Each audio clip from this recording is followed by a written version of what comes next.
With us, Peter Bleklsey, former Met Police detective, all-round good bloke, and now fully retired from work. Hello, Peter.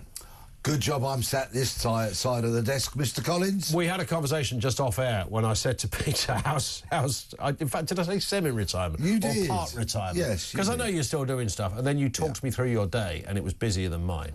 Well, there you go. And I know I'm not digging holes for a living, but yeah, you're never off, really. Retirement can wait, fortunately. Retirement can wait. This is interesting, isn't it, this story, because, of course, we know under the Tories, under Theresa May, 20,000 officers went.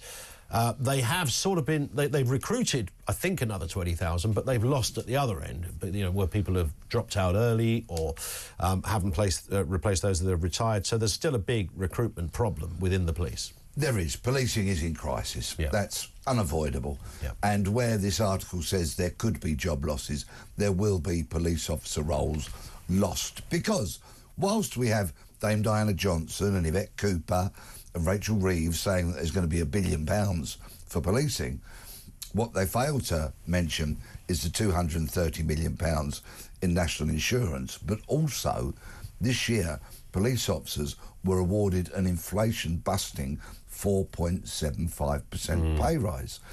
And that is going to swallow up a vast amount of money. About 85% of policing budgets goes on wages. You'd think it would be police cars and police stations and headquarters and all of that. It's on wages. The majority of it goes on officer wages and staff wages. And so, of course, one pay rise has an enormous impact. And the bottom line is, politicians' talk is cheap, policing is expensive. Yeah, it certainly is. This lot said, this government, this Labour government, will look after the police. That they attacked, rightly so, they attacked the Tories in opposition, saying, you cannot lose that amount of cops from our streets without there being a price to pay. And we saw the problem that it's caused the police over the years. It's been significant, it's been troubling, it's been huge, it's been criminal, frankly, what has happened to the police. But for this to now be a problem under Labour is going to be uncomfortable for Labour, right? Yes, but of course we know that this government is pretty much slashing and burning wherever it can. Yeah. Because, of course, money is very tight and beyond government. Just speaking to people that I meet in my everyday business and friends, money for so many millions of people is very tight. Sure. And I don't see that the police are going to get a huge amount of additional funding from anywhere anytime soon, and consequently that will mean fewer officers, and we have crime increasing pretty much across the board, across all offences. Our streets are becoming increasingly lawless, unfortunately. We're all in a bit more danger.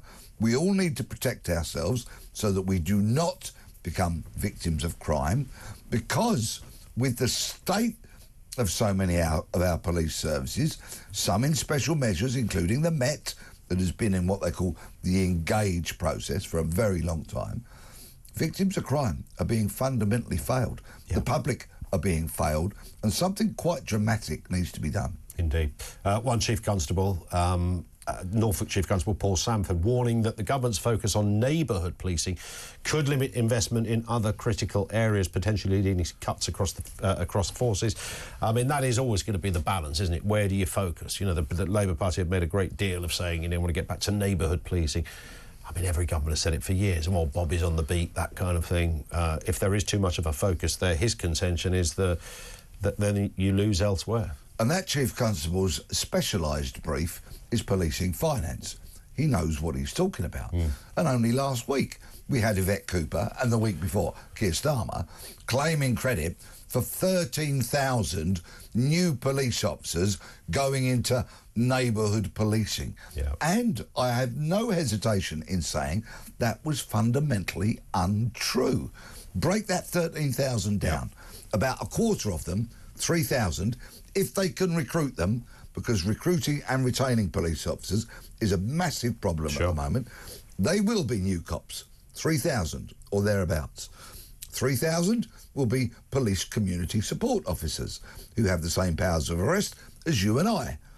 A quarter of those cops will be existing officers who will be seconded away from their current roles, and the final quarter is going to be special constables who are volunteers who do 4 hours a week. Yeah. So it was an incredibly misleading headline. Audacious one as well, I think we can say. A couple of other police stories around as well. Donna Jones is Hampshire's Police and Crime Commissioner, calling for a complete review of the recording of non-crime hate incidents, saying police should not investigate incidents that are not crimes. And I concur. Yeah. Donna Jones and I have not always seen eye to eye, and we've had some very lively public debates when we've been diametrically opposed into how we think policing should be done. But in this situation, she is right.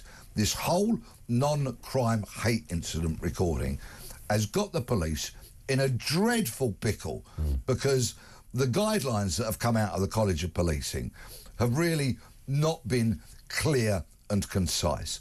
There is an absence of legislation, and too often our police are dealing with people's feelings, dealing with people who have been offended by something they've heard or something they've seen. And it's actually not a crime to offend somebody. It might be unpleasant, and if there is a fear or a risk that there is an escalation of matters, that it could lead to something more serious, then yes, I understand the police might need to intervene. But at the moment, with the current regulations as they are, there is too much confusion, the guidance is not clear, and I agree the police need to stick to crime. Yeah, it's extraordinary, isn't it, that every time we see one of these stories, you think, you know, surely there's more to it. It can't just be that the police knocked on somebody's door because they put something on Facebook. And then you see some of the evidence, you go, no, they really did. In some of these cases, I mean, there's one classic, I think it was the guy that put messed around with the rainbow flag, I think the story was, if you remember. And I think the cop at the scene actually says to him, you've caused somebody anxiety. Yes. Wow. Yeah, like, and we saw it. Yeah, there's like half a dozen cops there. Yeah, we saw a video clip of that police officer. Exactly that. When the person who's having the handcuffs slapped on says, "What am I being arrested for?" And the cop says, "You caused somebody anxiety." I mean, what the... Yeah. It is not a crime. In fact, actually, the police need to grasp the nettle that really they should be causing anxiety to criminals. That's their job. But is it because is there a deeper problem, Peter? You know, you've got a lot of, or you've got some chief constables that might have come through a very accelerated process. They've come from a different sort of political mindset where they are very sort of susceptible to understanding sort of sensitive issues. You've got the College of Policing who are really behind this policy. You put it all together and you've got this sort of inevitable... desire to, and in fact Keir Starmer even said it, to collect data on people's views, because it might not be an offence to cause somebody anxiety, but if we know that Mick Smithers has got previous on, saying things about the pride flag, then we know where to knock next time there's an issue. I mean, this is outrageous, but is that what's happening here, do you think? I'm all for intelligence gathering. And unfortunately, this has been eroded in the last couple of decades. Yeah. For example, if there is a particular person who holds deep, entrenched, homophobic or racist or whatever other unsavoury views they are, then it's a good job if the police know about that person. That's fair. And they log what they know. Yeah. So that if, for example, a crime was committed and it's believed to be motivated by some form of hatred whatsoever, and the description of that person matches the person on whom there has been some intelligence gathered, then it might be easier to potentially detect an offender. That's how policing was done in the old days. Then it became out of fashion, frowned upon, and consequently largely disappeared. Yeah. But back to your earlier salient points about policing and chief constables and the promotion process and all of that. Unfortunately, policing for the last couple of decades has been in the grip of academia. Yeah. So many universities, the length and breadth of the country, have got policing departments with doctors of policing, professors of policing. And the most danger these people have ever faced is getting a paper cut. They've not served on frontline policing. They're inexperienced.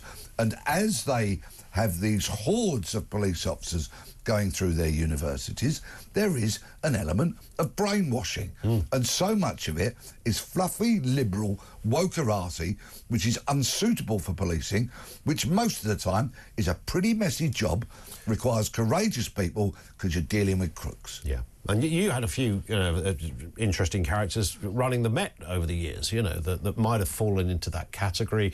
Some other chiefs around there. What was his name? The fellow that he became a Lib Dem. He was even on the I'm a Celebrity Jungle show. Oh, my Brian Paddock. Brian Paddock, yes. Brian Paddock. Do you remember, he was the fellow that said don't take dogs around areas like Brixton. Yes.